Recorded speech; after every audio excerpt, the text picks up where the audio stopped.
حضرت عائشہ صدیقہ رضی اللہ تعالی عنہا سے کسی نے پوچھا تھا صحابہ کرام علیہم رضوان میں سے کہ اماں جی نبی پاک کے اخلاق کس طرح کے تھے؟ تو فرمانے لگی قرآن مجید ہی رسول پاک کے اخلاق ہیں۔ اور پھر حضرت عائشہ صدیقہ رضی اللہ تعالیٰ عنہ اس شخص سے کہنے لگیں چاہے تو سورہ مومنون پڑھ لو۔ تو انہوں نے یہ ابتدائی آیات سورہ مومنون کی جب تلاوت کی تو حضرت عائشہ فرمانے لگی یہی تو میرے نبی پاک کے اخلاق ہیں، اور یہی وہ آیات ہیں جن میں اللہ تبارک و تعالیٰ نے بندہ مومن سے تقاضا کیا ہے کہ اگر وہ جنت کا وارث بننا چاہتا ہے، جنت وہ جگہ ہے جہاں رسول کریم علیہ السلام کا قرب بھی ملے گا اور رب کریم کی زیارت بھی نصیب ہوگی، وہ مقام فلاح، وہ مقام کامیابی، وہ مقام جہاں اللہ تعالیٰ اپنے بندوں پر اپنی رضا نازل فرمائے گا، اس مقام کا نام مقام جنت ہے۔ تو اس سورہ مبارکہ کی ابتدائی آیات کے اندر اللہ تبارک و تعالیٰ نے ان صفات کا تذکرہ فرمایا ہے کہ اگر وہ صفات ہم اپنے اندر پیدا کرنے میں کامیاب ہو جائیں، معنی یہ ہے کہ ہمیں اللہ تبارک و تعالیٰ نے جنت کا وارث بنا دیا ہے۔ بڑے غور کے ساتھ سورہ مومنون کی ان ابتدائی آیات پر غور کرنا چاہیے۔ رب فرماتا ہے قد افلح المؤمنون، تحقیق مومن کامیاب ہو گئے۔ کون سے مومن؟ الذین ہم فی صلاتہم خاشعون، وہ جو اپنی نمازوں میں گڑ گڑانے والے ہیں، خشوع کے ساتھ، عاجزی کے ساتھ، انکساری کے ساتھ، ذوق کے ساتھ نماز پڑھنے والے ہیں۔ والذین ہم عن اللغو معرضون، اور وہ جو بیہودہ باتوں سے منہ پھیرنے والے ہیں، لغویات سے اپنا رخ پھیرنے والے سنجیدہ لوگ۔ پھر ارشاد فرمایا والذین ہم للزکاۃ فاعلون، جو زکوٰۃ دینے کا کام کرنے والے ہیں۔ پھر فرمایا والذین ہم لفروجہم حافظون، اور وہ لوگ جو اپنی شرمگاہ کی حفاظت کرنے والے، اپنی شرمگاہ کی حفاظت کرنے والے۔ الا علی ازواجہم، مگر یہ کہ اپنی بیویوں پر، او ما ملکت ایمانہم، یا اپنی شرعی باندیوں پر۔ اس زمانے میں جو لونڈی خریدی جاتی تھی اس سے بھی وطی کرنا جائز تھا، اگرچہ اب لونڈیاں موجود نہیں ہیں تو یہ فعل بھی موجود نہیں، سوائے اپنی بیویوں پر یا شرعی باندیوں پر۔ فإنہم غیر ملومین، فرمایا جو یہ کام کرے اس پر کوئی ملامت نہیں ہے، اپنی بیوی کے پاس شرعی طریقے سے جائے یا باندی کے پاس جائے۔ فمن ابتغى وراء ذلک، اور جو آدمی اس کے بعد اس حد سے بڑھے، اس کے سوا کچھ اور کرے جو بندہ، فرمایا فاولئک هم العادون، یہ لوگ حد سے بڑھنے والے ہیں، جو لونڈیوں اور باندیوں کے علاوہ، اپنی بیویوں کے علاوہ کسی اور جگہ گندگی کریں، یہ حد سے بڑھنے والے، حدوں کو کراس کرنے والے لوگ ہیں۔ پھر ارشاد فرمایا والذین هم لاماناتہم وعہدہم راعون، اور وہ جو اپنی امانتوں اور اپنے وعدوں کی رعایت کرتے ہیں، امانتیں ادا کرتے ہیں، وعدے پورے کرتے ہیں۔ اور وہ لوگ جو اپنی نمازوں کی حفاظت کرنے والے ہیں، جن میں یہ خوبیاں آ گئیں، میرا رب فرماتا ہے نماز میں خشوع وضو حاصل ہو گیا، فضولیات سے بچ گئے، زکوٰۃ ادا کرنے والے بن گئے، شرمگاہ کی حفاظت کرنے والے بن گئے، امانتیں عہد پورے کرنے والے بن گئے، اپنی نمازوں کے محافظ ہو گئے۔ اللہ اکبر، قربان جائیں۔ مالک فرماتے ہیں اولئک ھم الوارثون، یہی لوگ تو وارث ہیں۔ یا اللہ کس چیز کے؟ فرمایا الذین یرثون الفردوس، یہ لوگ جنت کے وارث ہیں، یہ جنت کے وارث ہیں یہ لوگ۔ ہم فیہا خالدون، اور فردوس سے، جنت سے نکالے نہیں جائیں گے، ہمیشہ ہی جنت میں رہیں گے۔ یہ آیات اللہ کا مطالبہ بھی ہے، یہ آیات صحابہ، اہل بیت، اولیاء اللہ، ان تمام کی سیرت کا عکس بھی ہے۔ اور سب سے بڑھ کر سیدہ عائشہ صدیقہ فرماتی ہیں یہی تو آیات ہیں جنہیں اچھی طرح سمجھ لو گے تو تمہیں مدینے والے کے اخلاق بھی سمجھ میں آ جائے گا، حضور کے اخلاق بھی تمہیں سمجھ میں آئیں۔ بڑے غور کے ساتھ سورہ مومنون کی ان ابتدائی آیات پر غور کرنا چاہیے۔ رب فرماتا ہے قد افلح المؤمنون، تحقیق مومن کامیاب ہو گئے۔ کون سے مومن؟ الذین هم فی صلاتہم خاشعون، وہ جو اپنی نمازوں میں گڑ گڑانے والے ہیں، خشوع کے ساتھ، عاجزی کے ساتھ، انکساری کے ساتھ، ذوق کے ساتھ نماز پڑھنے والے ہیں۔ دیکھیں قرآن نے یہ نہیں کہا شروع میں کہ وہ لوگ اپنی نماز پابندی سے پڑھتے ہیں، بلکہ فرمایا وہ نمازوں میں عاجزی کرتے ہیں، وہ نماز میں خشوع کرتے ہیں، خضوع کرتے ہیں۔ نماز ہم بھی پڑھتے ہیں، ڈھیر سارے لوگ ہیں جن کا یہ مطالبہ ہے کہ میرا نماز میں دل ہی نہیں لگتا۔ پہلی بات تو یہ ہے کہ دل نہ بھی لگے تو نماز پھر بھی پڑھنی ہے، اور دوسری بات یہ ہے کہ دل لگانے کو بھی تو کچھ انسان کے پاس چیزیں ہونی چاہیے نا، کوئی ضروریات ہوتی ہیں۔ سب سے پہلی بات یہ کہ مسئلہ نماز کا نہیں، مسئلہ اہمیت کا ہے۔ آپ نے اللہ تبارک و تعالیٰ کی ذات کی، رب کریم کے جلالت کی جتنی زیادہ اہمیت اپنے دل میں محسوس کر لی، اتنا ہی نماز کی طرف توجہ آپ کی بڑھ جائے گی۔ آپ سادی سی مثال ہے، غور کر لیں، جتنا آپ اپنے استاد کو پروٹوکول دیتے ہیں، جتنی عزت کرتے ہیں، اتنا ہی وقت پہ آپ ان کے پاس پہنچ بھی جاتے ہیں۔ اگر آپ کے دل میں اہمیت نہیں ہے تو آپ ٹال دیں گے، اور جس استاد کی اہمیت ہے اس کے فون کی گھنٹی بجتے ہی فون بھی اٹھایا جائے گا، اور بات پوری مکمل بھی نہیں ہوگی تو کہا جائے گا جیسے آپ کہیں گے، اور جو وقت وہ دیں گے ان سے 10 منٹ پہلے پہنچنے کی کوشش بھی کی جائے گی۔ بس سمجھ لیں دل لگنے نہ لگنے کا مسئلہ نہیں، اہمیت کا مسئلہ ہے۔ آپ جتنی اپنے مالک کی بارگاہ کی اہمیت سمجھ لیں گے، اتنا ہی وقت پہ مسجد آئیں گے، اتنا ہی شوق سے نماز پڑھیں گے۔ دوسری بات، نماز کے ترجمے پہ غور کریں۔ آپ یقین کریں اگر نماز کا ترجمہ ہمیں آ جائے نا تو ہمیں تو یوں لگے کہ ہم تو اپنے مالک کی بارگاہ میں عرض و معروض کرنے حاضر ہوئے ہیں۔ یہ سورہ فاتحہ ہی دیکھ لیں آپ، حضور فرماتے ہیں، رب فرماتا ہے سورۃ فاتحہ آدھی میری ہے آدھی میرے بندے کی ہے۔ جب اس نے کہا الحمدللہ رب العالمین الرحمن الرحیم مالک یوم الدین ایاک نعبد و ایاک نستعین، جب یہاں تک وہ لفظ کہتا ہے تو یہ حصہ میرا تھا، اس نے اپنے رب کی تعریف کی، اور جب کہا نا اس نے اہدنا الصراط المستقیم، اب بندے نے التجائیں شروع کر دی۔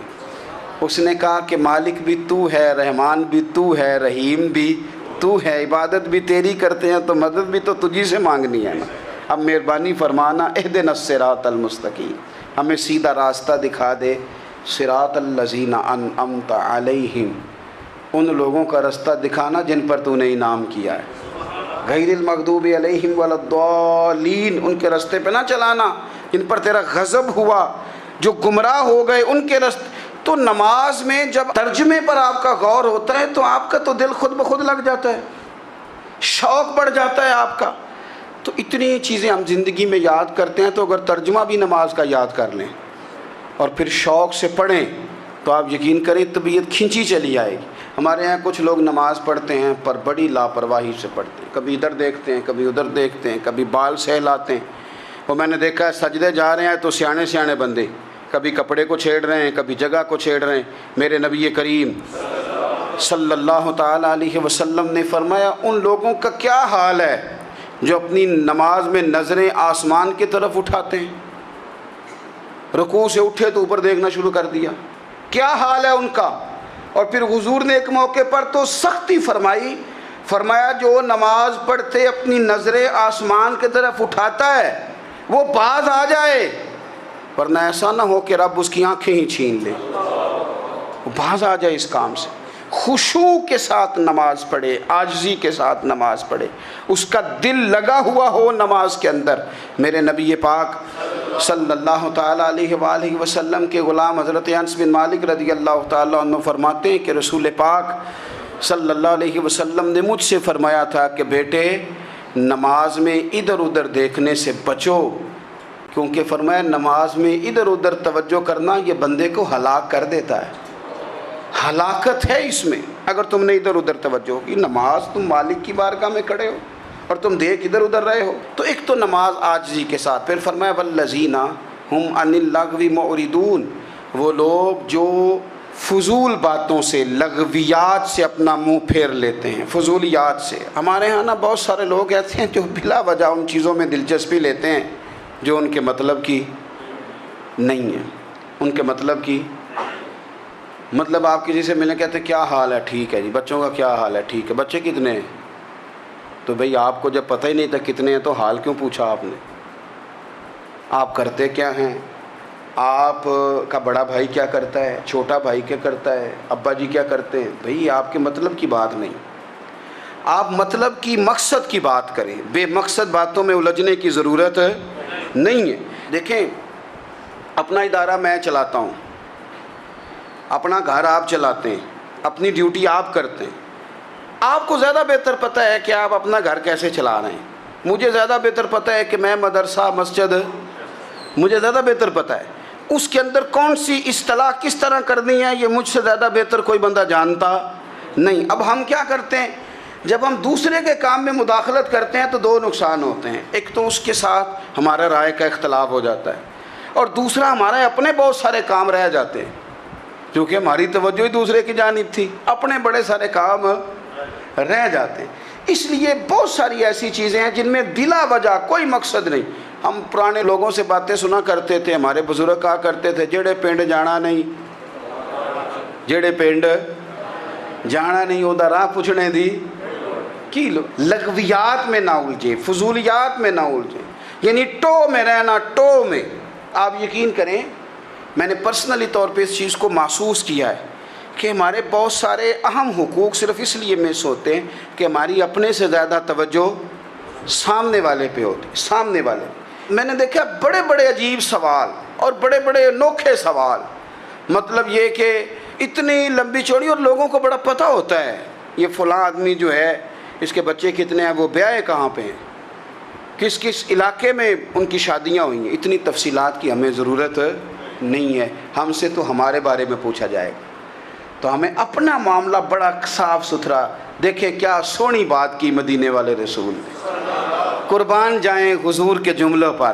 ایک شخص نے پوچھا حضور سونا اسلام کون سا ہے، خوبصورت مسلمان کون ہے؟ تو نبی پاک صلی اللہ علیہ وسلم نے فرمایا وہ خوبصورت مسلمان ہے جو بات اس کے مقصد کی نہیں، بے معنی ہے، وہ بات وہ چھوڑ دے۔ بے مقصد باتوں سے الجھنا جو بندہ چھوڑ دے وہ مسلمان بڑا سونا مسلمان ہے۔ ہم کمزور اس لیے ہوتے ہیں کہ ہماری توجہ زیادہ دوسروں کی باتوں پر پڑتی ہے۔ پھر فرمایا والذین ھم للزکاۃ فاعلون، وہ لوگ جو زکوٰۃ دینے کا کام کرتے ہیں، صدقات کرتے ہیں، خیرات کرتے ہیں، وہ کامیاب ہو جاتے ہیں۔ پھر فرمایا والذین ھم لفروجہم حافظون، وہ جو اپنی شرمگاہ کی حفاظت کرتے ہیں۔ نوجوان میری بات پر توجہ کریں، فرمایا وہ لوگ جو اپنی شرمگاہ کی، والذین ھم لفروجہم حافظون، وہ لوگ جو اپنی شرمگاہ کی حفاظت کرتے ہیں۔ حضور غوث پاک رضی اللہ تعالیٰ عنہ فرمایا کرتے تھے دو چیزیں انسان اپنی سنبھال لینا، ایک پیٹ اور ایک شرمگاہ، تو فرماتے تھے ولایت اس کے بڑی قریب آ جاتی۔ ہم نہ ان لذات میں الجھ جاتے ہیں۔ سیانے سیانے بندے، روٹی کمر سیدھی کرنے کے لیے کھانی چاہیے، زبان کے ذائقے کے لیے نہیں کھانی چاہیے۔ یہ زبان کا ذائقہ لگ جائے یہ کہیں کا نہیں چھوڑتا انسان کو۔ اپنی شرمگاہ کی جو لوگ حفاظت کر لیتے ہیں، کوئی بڑے سے بڑا گناہ کرنے سے بھی بندہ کافر نہیں ہوتا، بندہ کفر کرنے سے کافر ہوتا ہے۔ گناہ بڑے سے بڑا کرنے والا بھی گناہ گار ہے، کافر نہیں۔ لیکن بعض گناہ ایسے ہیں جو جس وقت بندہ کر رہا ہوتا ہے اس وقت وہ مومن نہیں ہوتا۔ میرے نبی کریم صلی اللہ تعالیٰ علیہ وسلم نے فرمایا جب کوئی شرابی شراب پیتا ہے اس وقت مومن نہیں ہوتا، جب کوئی چور چوری کرتا ہے تو اس وقت مومن نہیں ہوتا، اور جب کوئی زانی زنا کرتا ہے تو تب وہ مومن نہیں ہوتا۔ اتنی دیر کے لیے اس کے دل سے ایمان نکال لیا جاتا ہے۔ یہ جو ہمارے لڑکے بن سنور کے نکلتے ہیں، یہ جو میک اپ کا خرچہ لڑکیوں کے برابر لڑکوں کا ہوتا جا رہا ہے، یہ جو لڑکے بھی رات کو چہرے پر کریم لگا کر کے سوتے ہیں، یہ بتا سکتے ہیں کہ مقاصد کیا ہے؟ بتا سکتے ہیں؟ یعنی بچے بھی بغیر شیمپو کے بال نہیں دھوتے، مثلا کیا کرنا ہے آپ نے اس کا؟ بڑی بڑی قیمتی چیزیں جو ہیں وہ آپ نے رکھی ہوئی ہیں، مقصد کیا ہے؟ یہ جو ہمارے بچے بن سنور کے نکل رہے ہیں تو کیا دعوت دے رہے ہیں سوسائٹی کو؟ شارٹ نکرے پہن کے جو نکلے ہوئے ہیں اریاں لباس پہن کے نکلے ہوئے. اقبال نے کہا تھا دیار مشرق ہوس میں غلطاں، شباب اریاں شراب اسیاں، جسے بھی دیکھو غری کے اسیاں. ہم ایسی تہذیب کیا کریں گے؟ شباب اریاں، تم نے اپنی جوانی ننگی کر ڈالی ہے ساری معاذ اللہ. کن مقاصد کے لیے؟ میں وہ اعداد و شمار بتا نہیں سکتا. ہمارے ہاں گاند سستا ہو گیا ہے، لوگوں نے گناہ تک پہنچنا آسان بنا دیا ہے. آپ دیکھ لیں گندگی دروازے پہ اور گند موبائل میں. کیسے بچائیں ان بچوں کو؟ کیا کریں؟ کلیجے پھٹتے ہیں. کبھی باتیں سوچتے ہیں تو سوچتے ہیں آنے والی نسل کو کہاں لے جائیں، کہاں چھپائیں، کیا ایسا کریں کہ یہ بچ جائیں. خدا را قربان جائیں حضرت عثمان غنی پر.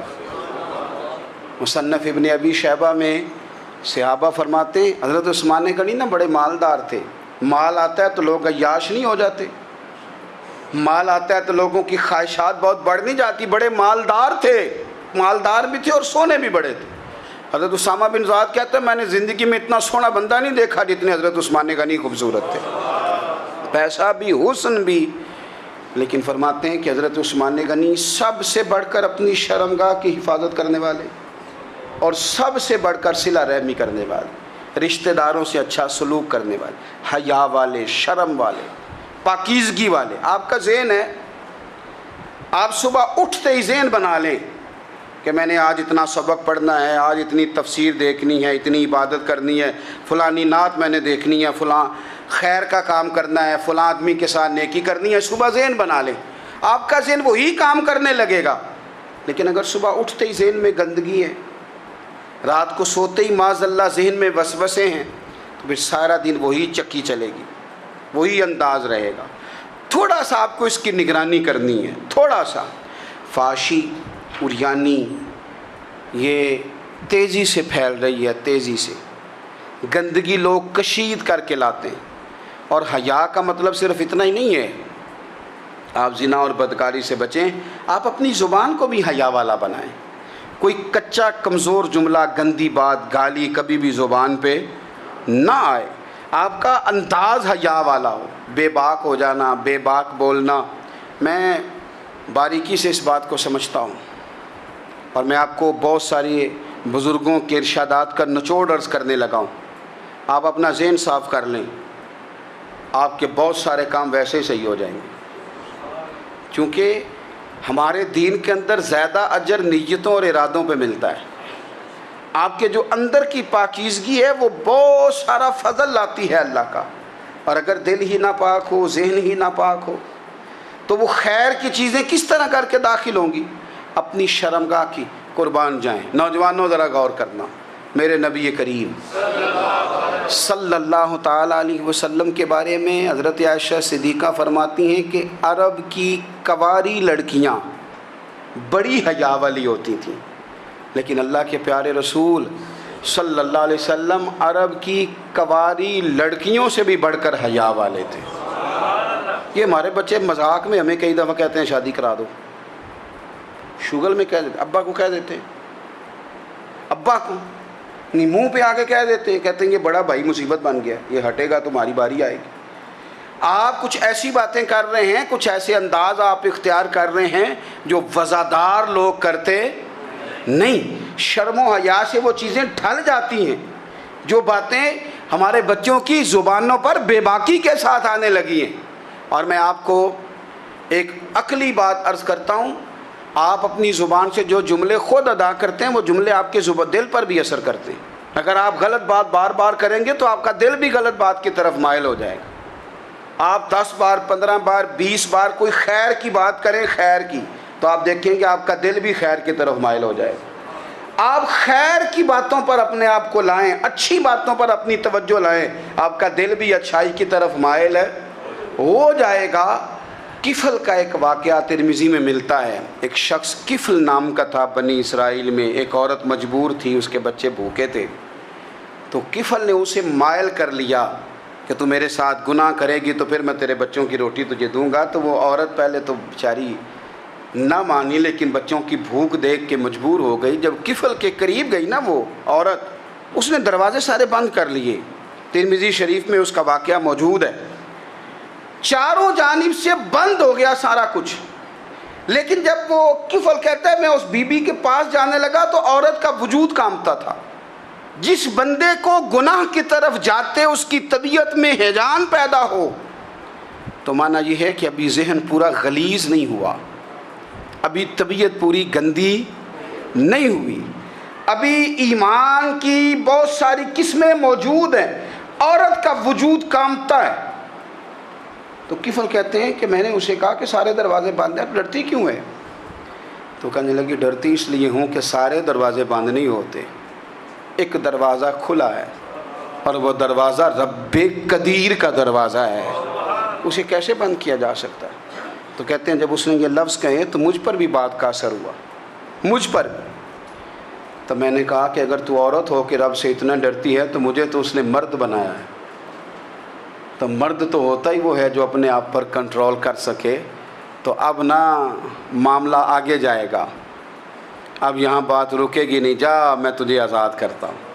عورت گئی, اس نے توبہ کی کفل نے, اور رات رو کے کہنے لگا مالک آج میں نے توبہ کی ہے تو میرے اوپر مہربانی کرنا, میری توبہ ٹوٹنے نہ پائے. رات اس نے توبہ کی, رات ہی انتقال ہو گیا. لوگوں کو پتہ تھا بڑا بے حیا ہے, بد کردار ہے, گناہ گار ہے, شاید لوگ اس کا چہرہ دیکھنے بھی نہ جاتے, پر مالک کریم ہے نا. حضور فرماتے ہیں سویرے اس کے دروازے پہ لکھ دیا اللہ نے, لوگوں رب نے کفل کے سارے گناہ معاف کر دیے ہیں, اس کے دروازے پہ لکھ دیا گیا. جب آپ اپنی حفاظت کرنا چاہتے ہیں تو اللہ پھر اسباب بھی پیدا کر دیتا ہے. اپنی شرمگاہ کی, اپنی نظر کی آپ خوب حفاظت کریں. اور میں آپ کو ایک بات عرض کروں, ایک بندے کے باحیا ہو جانے سے نا, ایک بندے کے ٹھیک ہو جانے سے اس کے دائیں بائیں بے شمار لوگ ٹھیک ہو جاتے ہیں. نہ چاہتے ہوئے بھی آپ کی نیکی کا اثر آپ کے دوستوں پہ پڑتا ہے, نہ چاہتے ہوئے. اور ایک بندے کے بگڑ جانے سے اس کے دائیں بائیں بہت سارے لوگ بگڑ جاتے ہیں, بہت سارے لوگ بگڑ جاتے ہیں. آپ اگر اپنے لب و لہجے پر یہ پابندی لگا سکیں اور اپنے آپ کو اگر آپ سنبھال سکیں تو پھر یاد رکھیے گا بڑی ساری چیزیں بہتر ہو جائیں گی. کچھ چیزیں ایسی ہوتی ہیں جو ہم نہ فراخ دلی سے بانٹتے ہیں, اور کچھ چیزیں ایسی ہوتی ہیں جو مجبور ہو کر ہم دیتے ہیں. کئی دفعہ ایسا ہوتا ہے کہ سامنے والا کچھ زیادہ تکلیف میں ہوتا ہے اور ہمارے پاس بھی وسعت نہیں ہوتی, لیکن زیادہ اجر اسی بندے کو ملتا ہے جو تھوڑی تکلیف برداشت کرے اور سامنے والے کی تکلیف کو دور کرے. مدینہ منورہ میں نا قحط پڑ گیا تھا, غلہ نہیں ملتا تھا, تو قحط کے زمانے میں لوگ نا پھر چیزوں کو مہنگا کر کے بیچتے ہیں. ہمارے ہاں ایک طرف چینی کی لائنیں لگی ہوتی ہیں اور دوسری دفعہ چھاپا پڑتا ہے, پورے کے پورے گودام بھرے ہوئے نکل آتے ہیں. لوگ مصنوعی قلت پیدا کر دیتے ہیں. حضرت عمر فاروق رضی اللہ تعالیٰ عنہ کے زمانہ نور میں قحط پڑ گیا تھا, گندم کا دانہ اس طرح ہو گیا تھا جس طرح سونا ہے.